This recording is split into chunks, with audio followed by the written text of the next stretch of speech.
En sport, la 10e journée du Faso Foot a été observée cet après-midi même.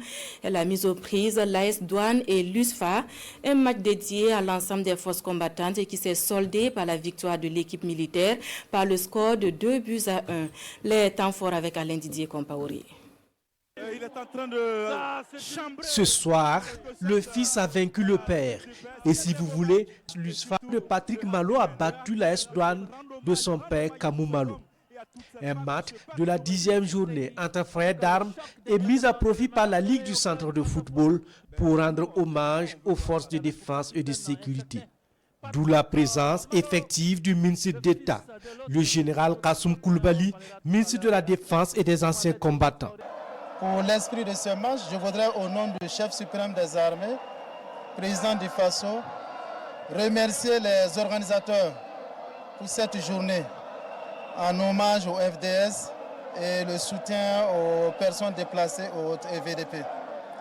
Merci, avec le signe du blanc, pour signifier cet esprit de cohésion et de symbiose que nous voulons dans notre combativité reconnue pour la pacification et la reconquête du territoire. Pour ce match, c'était vraiment bien aussi entre frères d'armes. L'esprit combatif y était. Il faut aussi saluer l'esprit de fair play que j'ai vu vraiment. C'est lui d'ailleurs qui lance le coup d'envoi symbolique. Sur le terrain, déjà à la 9e minute, Maxwell Boakier défie le portier militaire sans succès. Il revient donc à la 17e minute. Sur ce centre bien servi par Khalifa Nikema, le phénoménal Maxwell Boakier ouvre le score pour l'AS Douane, qui mène 1-0.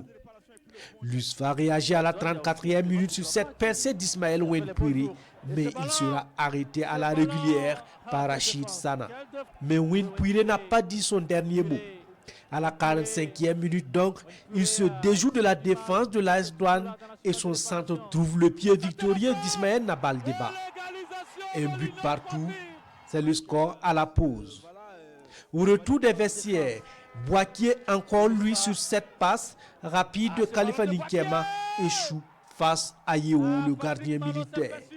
Dans le dernier instant de la rencontre, le match s'emballe avec des actions de but de part et d'autre. Mais le salut militaire interviendra dans le temps additionnel où Ismaël Nabaldeba, encore lui, inscrit le but libérateur de l'USFA, son deuxième but de la soirée. Une victoire qui place l'USFA en tête du championnat avec 20 points. L'AS Douane est 6e à 5 points de son bourreau du soir.